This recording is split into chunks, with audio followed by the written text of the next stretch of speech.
Selamat pagi Bapak Ibu saudara-saudaraku yang kekasih di dalam Tuhan. Salam jumpa lagi bersama saya dalam saat teduh atau renungan saat teduh pada hari ini, Kamis 15 Oktober 2020. Biarlah kita senantiasa mau meluangkan waktu kita di dalam memuliakan Tuhan sebelum kita melakukan berbagai aktivitas kita pada hari ini. Karena itu saudara-saudara, mari saya mengajak kita semua, kita berdoa mohon tuntunan Tuhan agar kita diberi kemampuan untuk memahami firman-Nya. Kita berdoa. Tak putus-putusnya kami senantiasa menaikkan pujian kepadamu Tuhan. Karena kami sungguh yakin bahwa Engkau yang layak kami muliakan. Karena tanpa tuntunan pemeliharaanmu, kami tentu tidak merasakan segala yang terbaik di dalam hidup ini. Terima kasih kalau hari ini Tuhan telah menganugerahkan sebuah hari baru bagi kami.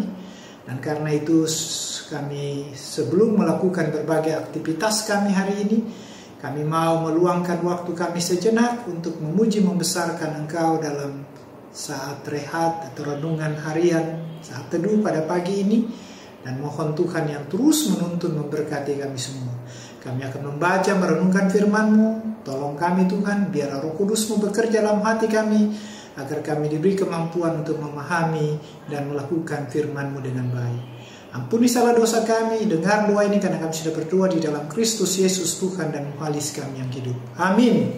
Saudara-saudara yang kekasih di dalam Tuhan, firman Tuhan pada pagi ini terambil dalam surat 3 Yohanes pada pasal yang pertama, pada ayat yang ke-5 hingga ayatnya yang ke-12. 3 Yohanes pasal 1 pada ayat yang ke-5 sampai 12. Demikian sabda firman-Nya, saling menolong dan perlawanan. Saudaraku yang kekasih, engkau bertindak sebagai orang percaya, di mana engkau berbuat segala sesuatu untuk saudara-saudara, sekalipun mereka adalah orang-orang asing. Mereka telah memberi kesaksian di hadapan jemaat tentang kasih-Mu. Baik benar perbuatanmu, jika engkau menolong mereka dalam perjalanan mereka dengan sesuatu cara yang berkenan kepada Allah. Sebab karena namanya mereka telah berangkat dengan tidak menerima sesuatu pun dari orang-orang yang tidak mengenal Allah. Kita wajib menerima orang-orang yang demikian, supaya kita boleh mengambil bagian dalam pekerjaan mereka untuk berkenan. Aku telah menulis sedikit kepada jemaat, tetapi Diorefes yang ingin menjadi orang terkemuka di antara mereka tidak mau mengakui kami. Karena itu, apabila aku datang, aku akan meminta perhatian atas segala perbuatan yang telah dilakukannya. Sebab ia melontarkan kata-kata yang kasar terhadap kami, dan belum merasa puas dengan itu. Ia sendiri bukan saja tidak mau menerima saudara-saudara yang datang, tapi juga mencegah orang-orang yang mau menerima mereka dan mengucilkan orang-orang itu dari jemaat. Saudara-saudaraku yang kekasih, janganlah kamu meniru yang jahat, melainkan yang baik. Barang siapa berbuat baik, ia berasal dari Allah. Tapi barang siapa berbuat jahat, ia tidak pernah melihat Allah. Tentang Demetrius, semua orang memberi kesaksian yang baik. Malah kebenaran sendiri memberi kesaksian yang demikian. Dan kami juga memberi kesaksian yang baik tentang dia.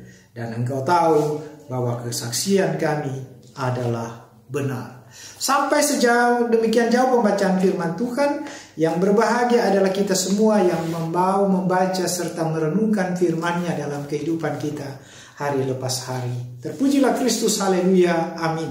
Saudara-saudara, dari perikop ini kita diarahkan oleh satu tema, menyatakan kasih dalam situasi yang sulit. Menyatakan kasih dalam situasi yang sulit. Ibu bapak, saudara-saudaraku yang saya kasihi di dalam Tuhan, kita tahu saudara-saudara, belakangan ini begitu banyaknya bermunculan cara-cara orang-orang yang melakukan kekerasan yang tentunya dengan alasan bertujuan untuk menegakkan keadilan dan kebenaran. Tentu orang-orang seperti itu melakukannya dengan tujuan dalam pandangan kebenaran menurut dia. Tapi apakah semua hal-hal yang dilakukannya itu baik dengan cara yang sangat-sangat baik, ataupun dengan cara yang mungkin diwarnai dengan kekerasan?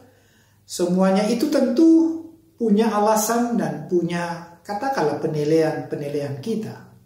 Tentu kita mau melihat bahwa maksud baik yang kita lakukan, jika dilakukan dengan cara yang baik pula, maka itu akan mendatangkan sesuatu yang baik pula. Itu sebabnya sesuatu yang baik itu seharusnya diungkapkan melalui cara-cara yang baik pula dan benar, sehingga tentu bermanfaat bagi semua orang. Nah, saudara-saudaraku yang kekasih di dalam Tuhan, dalam perikop kita ini, kita bagaimana firman Tuhan ini menyatakan kepada kita semua agar kita sungguh-sungguh berperilaku seperti Gaius yang dipuji karena sikapnya yang senantiasa mau menolong orang-orang yang ada di sekitarnya, sekalipun orang-orang itu adalah orang-orang yang sebelumnya tidak dikenalnya. Dalam bahasa firman Tuhan ini, mereka adalah orang-orang asing. Artinya tidak pernah Gaius mengenal dengan lebih jauh. Tapi yang menjadi sesuatu yang menarik, saudara-saudara, adalah seluruh apa yang dilakukan Gaius itu adalah merupakan sebuah tindakan sebagai orang yang dinamakan orang yang berkenan kepada Allah. Orang yang sungguh-sungguh mencoba untuk mengekspresikan kehidupan keimanannya dalam kenyataan real yang bisa dilihat dan dirasakan oleh orang lain. Oleh karena itu, saudara-saudara, pola seperti itulah yang sebenarnya ingin ditonjolkan dalam bagian firman Tuhan ini. Jangan pernah kita mencoba mengklaim diri kita sebagai seorang yang beriman, tapi dalam pola kita seringkali tidak justru mencerminkan sebagai orang yang beriman. Jangan pernah kita mau mencoba untuk mengejar senamanya membentuk sebuah suasana yang dinamakan keadilan, tapi di dalamnya kita justru menjadi sosok yang tidak melakukan keadilan dalam cara yang benar pula. Karena itu, saudara-saudara, pelayanan yang bagaimana yang diminta Tuhan kepada kita?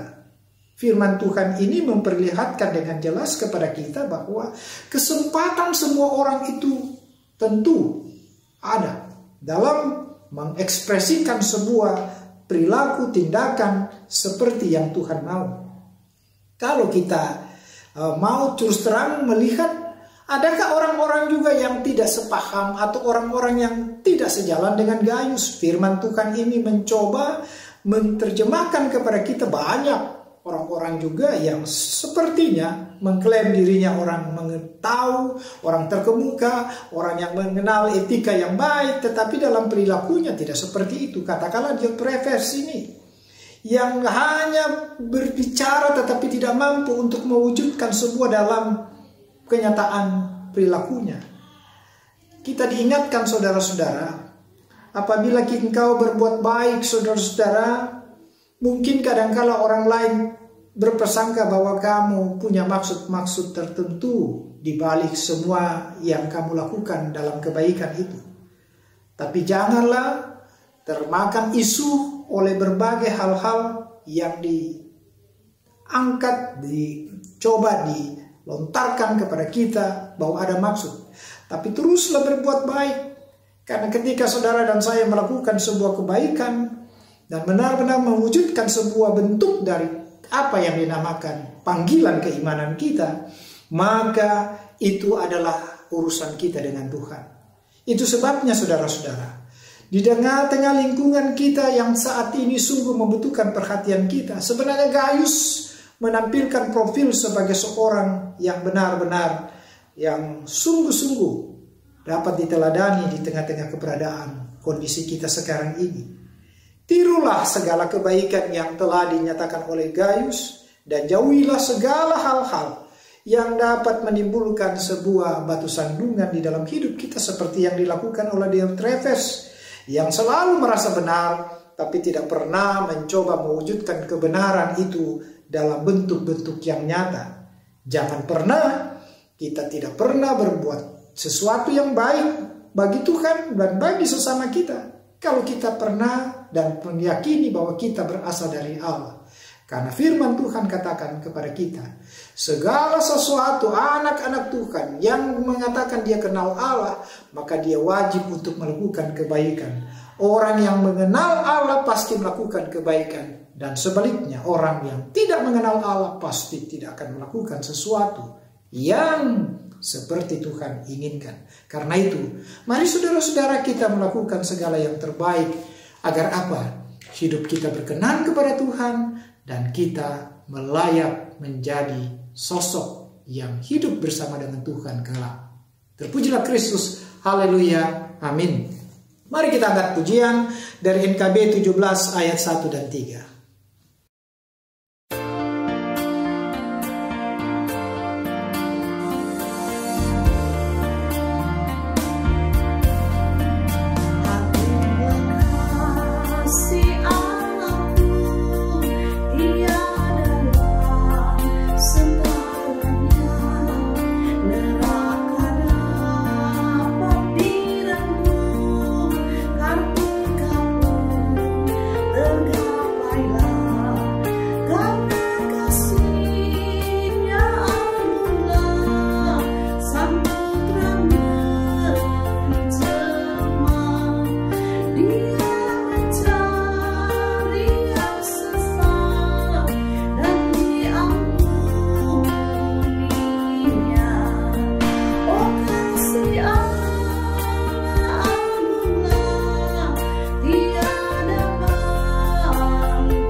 Mari kita berdoa.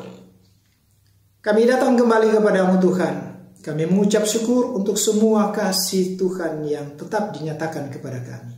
Karena itu Tuhan, sebagaimana firman-Mu pada hari ini mengajar kami agar jangan kami sampai menyurutkan segala tindakan-tindakan kami yang di dalamnya dilandasi dengan kasih, sekalipun kondisi sulit bagi kami. Tapi ajarlah kami sebagai pribadi-pribadi seperti Gaius, yang sungguh percaya dan mempercayakan hidup kepada Tuhan dan melakukan segala yang terbaik. Kehidupan kami hari ini dan seterusnya, kami tetap pertaruhkan di dalam kasih-Mu Tuhan. Tuhan tolong kami, tuntun kami, jauhkan kami dari semua mara bahaya, gangguan dan penyakit. Dan teruslah Tuhan mendampingi kami dalam melanjutkan berbagai perjalanan hidup kami ini, agar kami senantiasa terhindar dari segala hal-hal yang berbau kelaliman. Ampuni salah dosa kami Tuhan. Dengarlah doa kami ini karena kami sudah berdoa di dalam Kristus Yesus Tuhan dan Juru Selamat kami yang hidup. Amin. Selamat pagi, selamat melanjutkan aktivitasmu. Tuhan memberkati saudara sekalian. Sampai jumpa.